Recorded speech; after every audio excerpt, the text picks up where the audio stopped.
የአፍሪካ ህብረት ቅርቃር ውስጥ ገብቷል፣ ጫና ውስጥ ነው ያለው። እንግዲህ አስቸኳይ ስብሰባ ላይ ቀመጥ ነው የሚል ትክክለኛ ከሆነ የመረጃ ምንጭ ያገኘነው ነገር ነበረ። በእርግጥ ያ ስብሰባ ተካሂዷል ወይስ እየተካሄደ ነው ወይስ ሊካሄድ ቀጠሮ ላይ ነው ያለው? የምናውቀው ነገር የለም።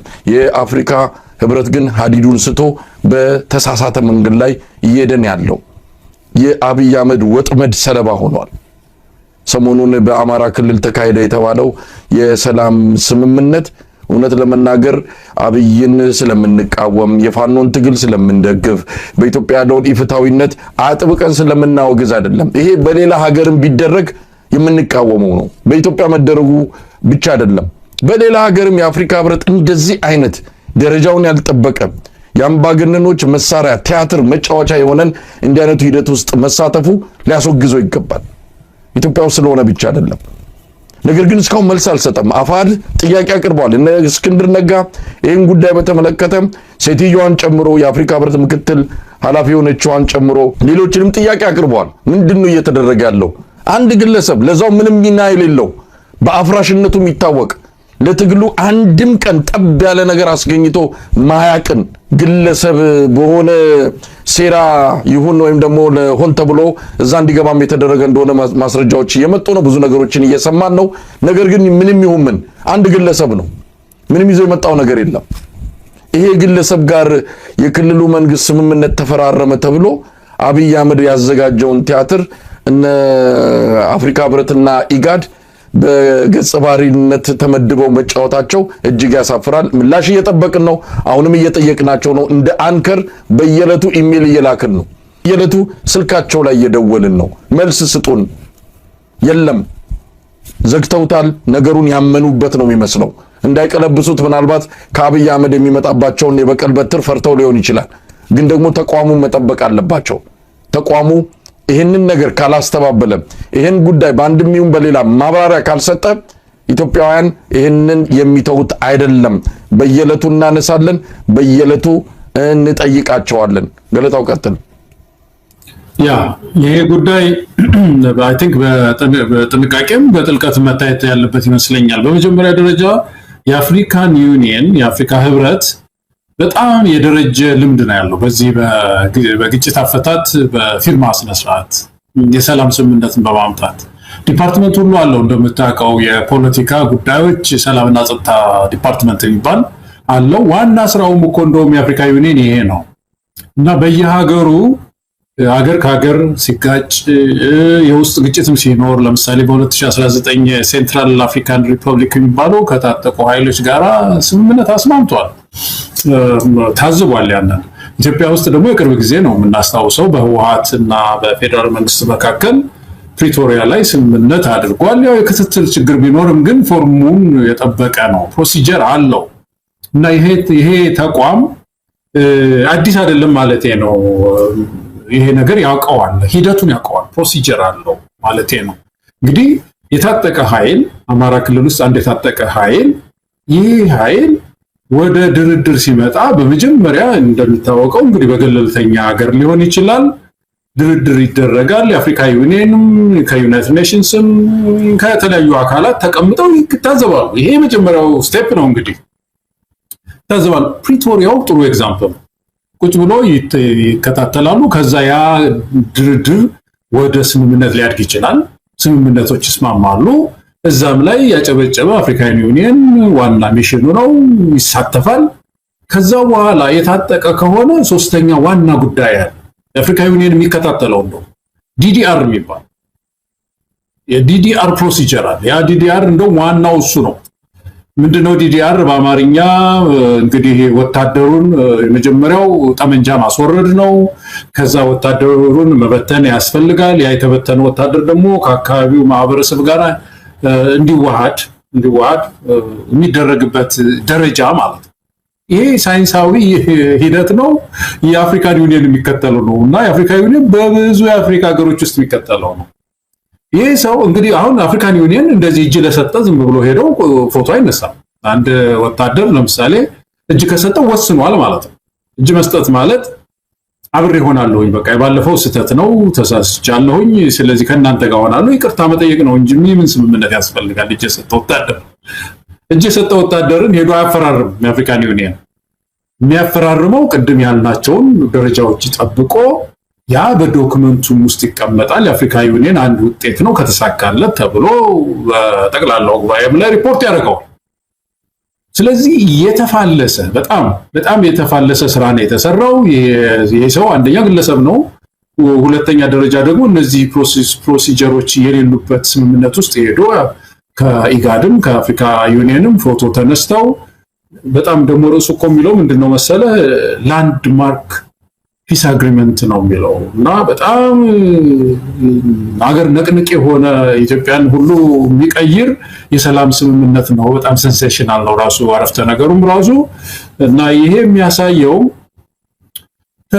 ያታለሏቸው በግል ዝም ብለው አከታልበው የወሰዷቸው ሰዎች ናቸው የሚሆኑት ማለት ነው። ይሄ ቀጥሎ ተጠያቂነት ያመጣ ነው ይመስለኝ መሳይ አፍሪካን ዩኒየን ውስጥ ከባድ ነው ጥያቄ የሚያመጣ ነገር ነው።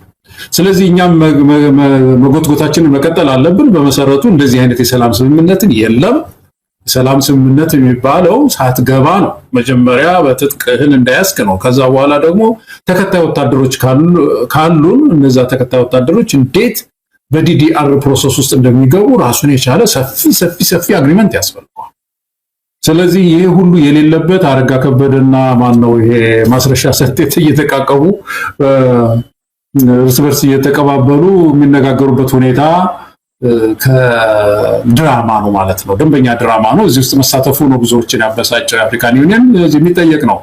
ከዛ ባሻገር ይሄ ድርጅቱ ራሱ እስክንድር የሚመራው ድርጅት ይህንን ደብዳቤ መጻፉ ለአፍሪካን ዩኒየን ወሳኝ ነው፣ ተገቢ ነው፣ መልስ መስጠት አለባቸው፣ ግዴታ ነው መሳይ እና ሁላችንም ኢትዮጵያውያንም እንደ ድርጅትም በተለይ እንደው ሚዲያውን ይፈራሉ። በተደጋጋሚ ጥያቄ በማድረግ ይቅርታ እንዲጠይቁ ማድረግ እና ይህን ስህተታቸውን አድሚት እንዲያደርጉ ማድረግ ኢትዮጵያውያን የግድ ይኖርብናል የሚል እምነት ነው የሚያለኝ። ገለታው በጣም አስገራሚው ነገር የአፍሪካ ህብረት በኦሉሴጉን ኦባሳንጆ አማካይነት ከመራውና ትልቅ አስተዋጽኦ ካደረገው የፕሪቶሪያው ስምምነት መፍረስ ጋር የተያዘ እኮ ነው የአማራ ክልሉ ጦርነት። የአማራ ክልሉን ጦርነት እኮ ያመጣው አብይ አህመድ የፕሪቶሪያውን ስምምነት በካልቾ ብሎ ከጣለው በኋላ ቀጥታ አማራ ክልል ሄደው ትግራይን ጉዳይ ደግሞ በመመልከት ነው እንግዲህ ዛሬውን ዝግጅታችንን የምናበቃው። ትግራይ ያለው ሁኔታ ከአእምሮ በላይ የሆነ ነው። ገለታውን ምን ሊፈጸም እንደሚችል ነገ ከነገ ወዲያ ምን ሊመጣ እንደሚችል ደግሞ እርግጠኛ መሆን የሚቻልበት ሁኔታ የለም። ታደሰ ወረደ እሳት ላይ ነው ያለው። የክልሉ ጊዜያዊ አስተዳደር ፕሬዝዳንት ሌተናል ጀነራል ታደሰ ወረደ አሁን የመጣበት አደጋ ደግሞ ከላይ ከፌደራል መንግስቱ ጋር የተያያዘ አይደለም። ራሳቸው እዛው ህወሓቶች ናቸው ሰውየውን በሌላ ሰው ለመተካት እንቅስቃሴ ጀምረዋል የሚባለው ከጀርባ ነው ያለው። እሱም ግራ ገብቶታል፣ በጭንቀት ውስጥ እንዳለ ምናልባትም አንድ ቀን እንደ ጌታቸው ረዳ የት እንደሚሄድ ባይታወቅም ማረፊያው ምናልባት ፌደራል መንግስት ይሁን ወይ ሌላ ቦታ አናቅም፣ ግን ጭንቀት ውስጥ እንዳለ ነው የሚነገረው። አላመኑትም እነ ደብረ ጽዮን ከፌደራል መንግስቱ ጋር እየተገናኘ መረጃ ያሾልካል። የትግራይ ፖለቲካ እያዳከመ ነው፣ ህወሓትን በተለያየ መልኩ የሚጎዱ ነገሮችን ከፌደራል መንግስቱ ጋር ይሰራል የሚል የነ ደብረጽዮን ጥርጣሬ እንዳለ ነው የምንሰማው። አሁን ትግራይ ውስጥ መጨረሻው ምን እንደሆነ አይታወቅም። የሆነ የአርሚ ገብቶ ቢሮውን ከቦ ጥያቄ ሲያቀርብ እንደነበረ ያ አርሚ ከእንደገና ሌሎች አርሚዎች ተጨምረው መቀሌ ከተማ መግባታቸውን እየሰማን ነው። ትግራይ ስርዓት አልበኝነቱ ተጠናክሮ ቀጥሏል። የፌደራል መንግስቱ አይቆጣጠራትም። ምናልባትም ባልታወጀ አዋጅ ብቻዋን እያስተዳደረች እየመከረች ራሷ ቀውሷንም ምኗንም እየመራች ያለች ክልል ብትኖር የትግራይ ክልል ናት። ከአብይ አህመድ እጅ ወጥታለች። አብይ አህመድ አሁን በጀትንም አቋርጧል። ከዚህ በኋላ ለትግራይ ክልል በጀት አልሰጥም ብሎ ያው ሁለተኛ ወሩ ተሻግሮ ወደ ሶስተኛ ወሩ መጥቷል። በየወሩ ነው የሚሰጠው። እንደ ሌሎቹ ክልሎች የዓመት በጀት በአንድ ጊዜ የሚለቀቅበት ሁኔታ የለም። ይሄ ነገር ወዴት ሊያመራ ይችላል? እነ ደብረጽዮን ምናልባት ደብረጽዮን አንድ እድል ስጡኝ አለ እየተባለ ነው። ትግራይን እንድመራ አንድ እድል ይሰጠኝ እየተባለ የሚነገርበት ሁኔታ አለ። ጌታቸው አሰፋ የደህንነት ዋና መሪውም እንደዚሁ ቀና ቀና እያለ እንደሆነ ይነገራል። ለማንኛውም የትግራይ ሁኔታ እንዴት እየተከታተልክ ነው ገለታው? ትግራይ አሁን በአሁኑ ሰዓት ሲታይ ሁለት ትላልቅ ፍርስራሾች አሉ ማለት ነው። እንግዲህ አንደኛው የህወሓት መፍረስ ነው። ህወሓት ከመፍረሱ ጋር ተያይዞ የመጣ ግጭት አለ። በምርጫ ቦርድ መፍረሱ ብቻ ሳይሆን በትግራይ ህዝብ ዘንድ ተቀባይነቱ የወረደ ሲመጣ ተፈራርሷል፣ ተፈረካክሷል። በአንድ በኩል 3 እዞች አሉ የምታውቃቸው ትላልቅ ጦሮች ማለት ነው፣ በ3 አዛዦች የሚታዘዙ እነዚህ ወታደራዊ እዞች አንድ ጊዜ ወደ ህወሓት ናቸው ይባላል፣ አንድ ጊዜ ደግሞ ነፃ ናቸው፣ በራሳቸው የሚታዘዙ ናቸው ይባላል። አንዳንድ ጊዜ አንዱ ከአንዱ ጋር ሊጋጭ ይመስልሃል ድንገት ስታስበው። አንዳንድ ጀነራል ምግበይ ባለፈው ሲናገሩ እሳቸው የጠቀለሉት ይመስላል።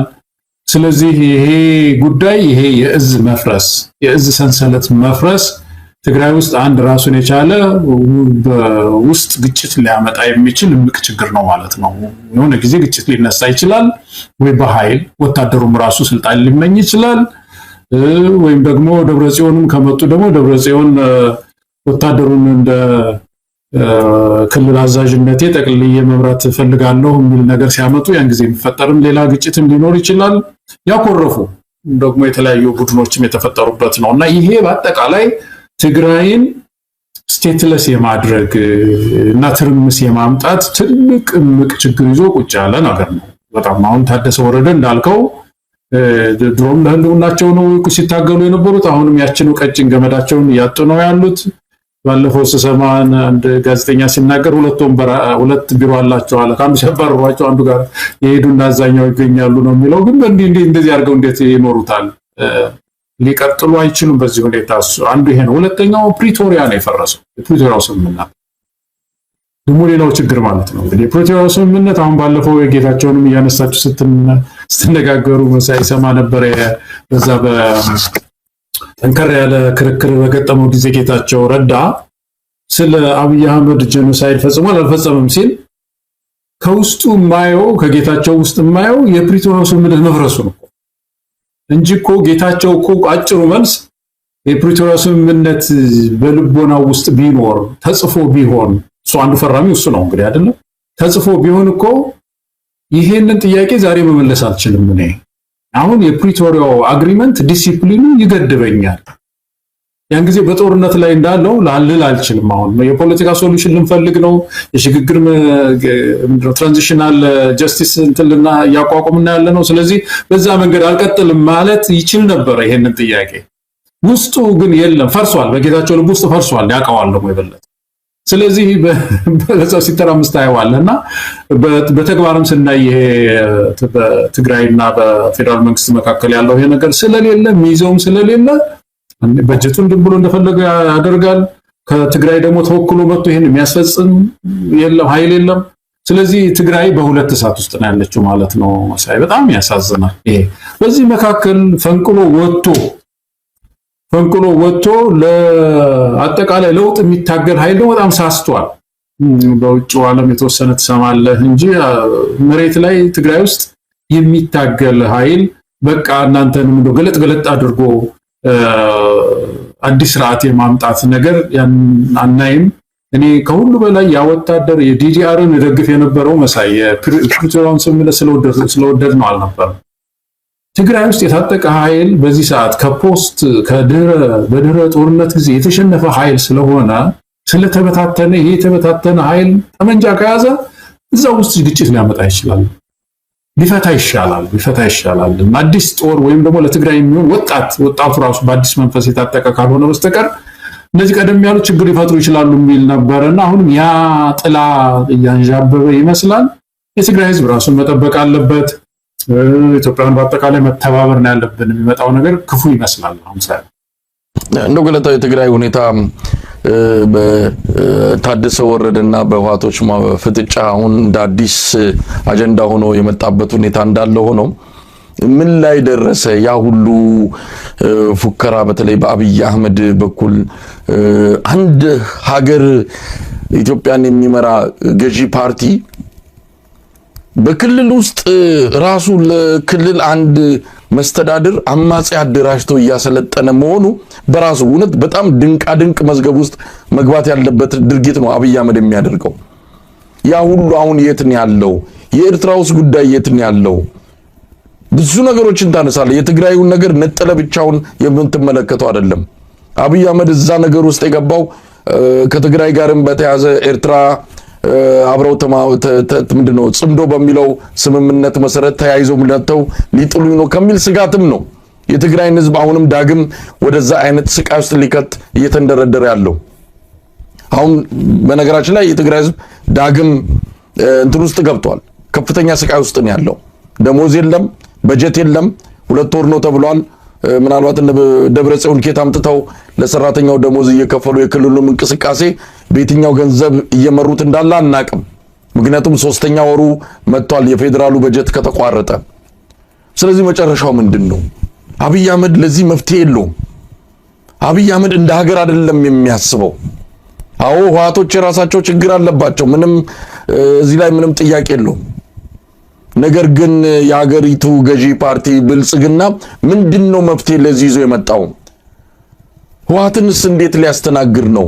እንደ ፓርቲ አይቆጥረው። በምርጫ ቦርድ አሳግዶታል። በምርጫ ቦርድ ህጋዊ ሰውነቱን ገፎታል። ግን አሁንም ህወሓት አለ። ምናልባት ብልጽግና ባለበት ሁኔታ የትግራይ ህዝብ ህወሓትን ቢደገፍና ከህወሓት ጎን ቢቆም አንፈርድበትም። አብይን የሚያህል ከ1 ሚሊዮን የትግራይ ተወላጆች ሌሎችም ጨምሮ ያለቁበትን ጦርነት በፊት አውራሪነት የሚመራ ሰው አሁንም ሌላ የጦርነት ድግስ ይዞባቸው ሲመጣ የትግራይ ህዝብ እንደው የሚደገፉት ቢያጡ የሚጠለሉት ቢያጡ ህወሓት ዘንድ ቢሄዱ አንፈርድባቸውም። አሁን እንደዛ አይነት ነገር እያየን ነው። ህወሓትን አይፈልጉትም የትግራይ ህዝብ፣ ግን ደግሞ አብይ የሚባል ሌላ ዙር መከራ ላይ ያመጣባቸው እየተዘጋጀ ያለ ኃይል እጁን እየጠቀለለ ሸሚዙን እየጠቀለለ ነው ያለው። ምን ልናይ እንችላለን ገለታው ከዚህ በኋላ? አሁን ፌዴራል መንግስቱ በቃ ወደ ጦርነት ወደ ትግራይ ውስጥ ትግራይ ላይ የሆነ ግጭት እንዲመጣ እንደገና የመፈለጉ ነገር በጣም ያሳዝናል እኮ፣ በጣም ይገርማል። አሁን ደብረጽዮን እንግዲህ ያ ትግራይ ውስጥ የሚሰማው ዜና ደብረጽዮን መልሶ ወደ ስልጣን የመምጣት ፍላጎት አለው። እንደውም ውስጡን ያለው ቅስቀሳ ከዚህ በፊት የተመረጠው መንግስት የፕሪቶሪያው ስምምነትም እየፈረሰ ስለሆነ ከዛ በፊት የተመረጠ መንግስት አለ፣ በፕሪቶሪያው ስምምነት የፈረሰው ማለት ነው። እሱን መልሰን እንደገና እንደ ሽግግር ጊዜ መጠቀም አለብን፣ ደብረጽዮን ወደ ስልጣን መምጣት አለበት የሚል ነው። እንግዲህ ይሄ ጉዳይ ወደ ሌላ ዙር ጦርነት የሚያመጣ አስተሳሰብ ነው ማለት ነው። እንግዲህ የጦርነቱ አንዱ መነሻ እንደምታስታውሰው መሳይ ትግራይ ውስጥ ምርጫ ቦርድ የማያውቀው ጦርነት ማነው ምርጫ ተደርጓል ከአገሪቱ የምርጫ ቦርድ እውቅና ውጪ። ትግራይ ደግሞ ምንድነው እንደ ደብረጽዮን ሲሉ የነበሩት ህገ መንግስታዊ መብታችን ነው።